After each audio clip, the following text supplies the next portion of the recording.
Hey guys, it's Scott with Horse Race. Let's go over the top long shot players of the 2025 Preakness and also the final third draft results for the 2025 Kentucky Derby. And here's Sauber. You can see that he ran a zero in the Kentucky Derby. And if you ever watched my third draft video before, I said I like that pattern where he paired up, 1 3/4 going. I thought it was a really good pattern. So it's good to see that get, validated. And then here's journalism, who, is probably going to be the favorite heading to the Preakness. He ran a 1.5, which matched what he got in Santa Anita, but compared to his first race as a 3-year-old, it's not really exactly moving forward. Then here's Sandman, the other horse that's in the race.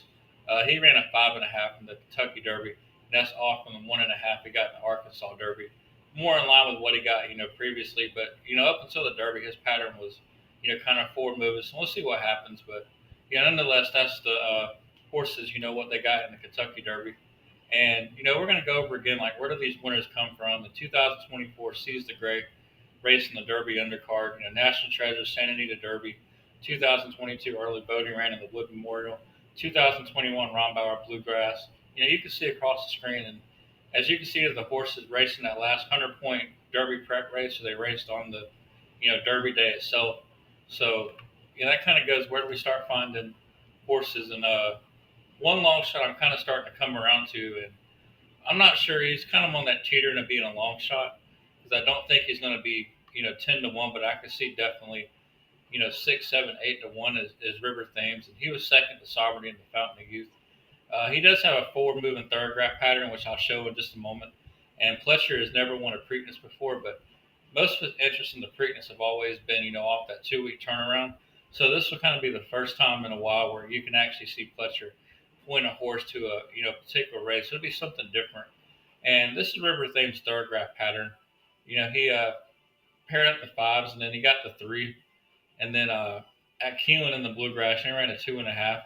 And you can ignore the church downs that would have been for the Derby. So obviously that'll go out to like more like here, and that's kind of what you want to see, that little spacing, about that little inch long spacing in between races and forward movement each time, and that's kind of what a lot of the other history of the longer shot winners of the Preakness, they always forward moving going into the race. And when they finally made that peak, it was enough to get the job done.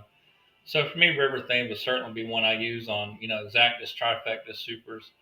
I'm not super big on the win bet aspect. I mean, I'll play win bets, but I'm more go for the extra.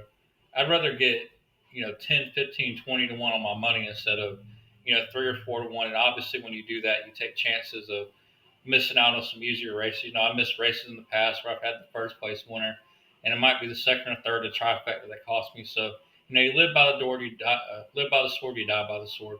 So for me, River Thames would be one that's in everything.